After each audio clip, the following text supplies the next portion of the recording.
নমস্কার, বং কাপলস লাইফস্টাইলের আরেকটি নতুন ব্লগ ভিডিওতে আপনাদের অনেক ওয়েলকাম। আজ রবিবার 21শে সেপ্টেম্বর, মহালয়া। যাচ্ছি একটি জিনিসকে বাড়িতে আনতে। টোটোতে চেপে পড়েছি আমি, মা, শ্বশুরমশাই আর ছেলে, আর একটা টোটোতে আছে আমার বাবা, হাজব্যান্ড আর শাশুড়ি মা। তো সবাই নেমেও পড়েছি। সকাল সকাল রান্না সেরে জলখাবার খেয়ে তারপর বেরিয়ে পড়েছি। চলুন, চলে এসেছি কর্ণগড়ে গঙ্গা ফেরিঘাটের কাছে। তো এটা জিটি রোডটা রাস্তাটা পার করে নিলাম ওপার থেকে। আর আরেকটা টোটোতে আসছে আমার হাজব্যান্ড আর শাশুড়ি মা, ওরা এখনও এসে পৌঁছয়নি। আমি টিকিট কেটে নিয়েছি, ওরা চলে এসেছে। এবার ঝটপট লঞ্চে চেপে পড়ি। এটা হচ্ছে কর্ণগড়, আর গঙ্গা পেরিয়ে লঞ্চে ওই পারে যাব আমরা, ওটা হচ্ছে সোদপুর পানিহাটি। আমরা 11:30টার লঞ্চটা ধরেছি সকাল। লঞ্চেও উঠে পড়েছি, ফাঁকাই রয়েছে, খুব বেশি ভিড় নেই। একদম টাইমে উঠেছি আর লঞ্চ ছেড়ে দিয়েছে। অনেকটাই জায়গা আছে, সবাই চলে এসেছি। ওই যে অরেঞ্জ শাড়িতে আমার শাশুড়ি মা আর আমার মা। এই যে আমার সাপোর্ট সিস্টেম পাশে, সব থেকে বড়, এই ছাড়া কিছুই হবে না আমার। চলুন, এপারে নেমে পড়েছি, পানিহাটি ঘাটে চলে এসেছি।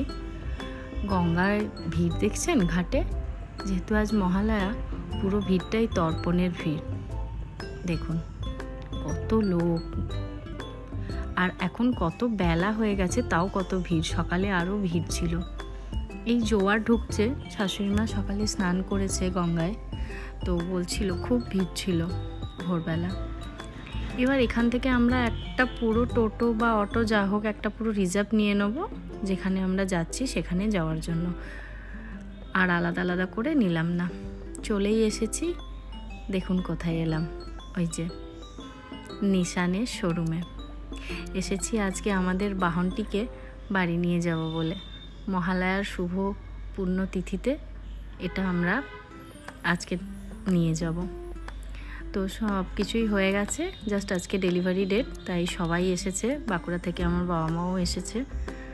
চলুন, ভীষণ গরম বাইরে। ছেলেটার মুখ চোখ দেখেছেন, ঘামে পুরো একদম ভিজে গেছে।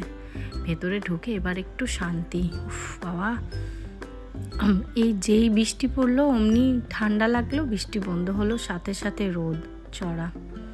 তিনজনে অপেক্ষা করছি, সাথে পুরো ফ্যামিলি, যে কখন সেই প্রতীক্ষার অবসান ঘটবে। আসলে আমরা অপেক্ষা করছি বেশ কয়েকজনের, তো তারা এলেই আমরা কাজটা শুরু করব। চাবিও দিয়ে দিয়েছে, এটা ছোট চাবিটা দিয়েছে।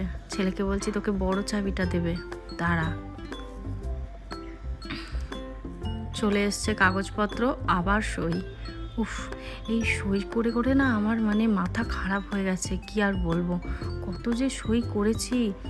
ব্যাংক থেকে বাড়িতেও একদিন চলে এসেছিল জানেন তো, পুরো ফাইল ভর্তি করে কাগজ, মনে হয় গোটা 500খানা সই করেছি। আর এত সই করতে করতে আমি না গুলিয়ে ফেলছি, কীরকম লিখবো রে বাবা। এটা দেখুন, বলছে প্যান কার্ডের ওপর যেরম আছে সেরমই করতে হবে। কীরম আছে ওই জেরক্সের দেখে আমি লিখতে লিখতে গুলিয়েই ফেলছি। এই ভিডিওটা করার সময় ফোনটা ছিল আমার শাশুড়ি মায়ের হাতে আর মায়ের হাতে। এমন ভিডিও করেছে, নাক কেটে মুখ কেটে, ওই দেখুন আমাকে স্কন্দকাটা কনিষ্ক বানিয়ে দিয়েছে, দেখেছেন? ঠিকঠাক করে তুলছেই না। মায়েদের হাতে ফোন দেওয়া মানে এইরকমই, মুখ বাদ দিয়ে সব নিয়ে নেবে। তো যাই হোক, সবাই অপেক্ষা করছে, যে বাবাই, শ্বশুরমশাই আর মা তো আছেই, এ পাশে আছে শাশুড়ি মা। ফোনটা তার হাতেই এখনও আছে। আর সই আমার শেষ হচ্ছে না যেন, আর তর্স হচ্ছে না। অপেক্ষা করছি, আমরা প্রায় 12টায় পৌঁছে গেছি। যাদের জন্য অপেক্ষা তারা আসতে দেরি করলো, আর আমি তো তারা না এলে কিচ্ছু করব না।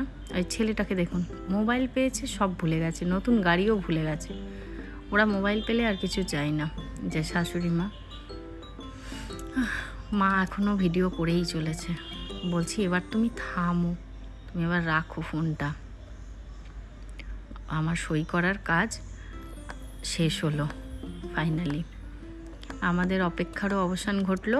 যাদের জন্য অপেক্ষা করছিলাম তারা চলে এসেছে, আমার বোন আর বোনের হাজব্যান্ড রূপেন্দ্র, আর এসেছে আমার হাজব্যান্ডের বন্ধু, তার ওয়াইফ, যে আমার বান্ধবী দেবিকা।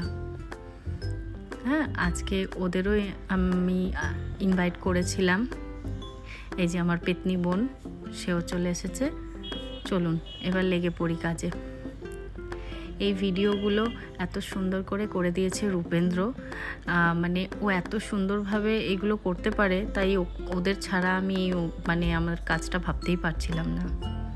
আর এই যে আমাদের বহু অপেক্ষার অবসান, আমাদের গাড়ি।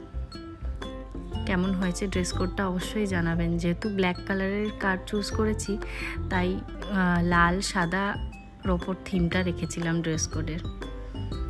চলে এসেছে কেক কাটিং পর্ব, যেটা সব থেকে প্রিয় পর্ব বাচ্চাদের আর সকলেরও।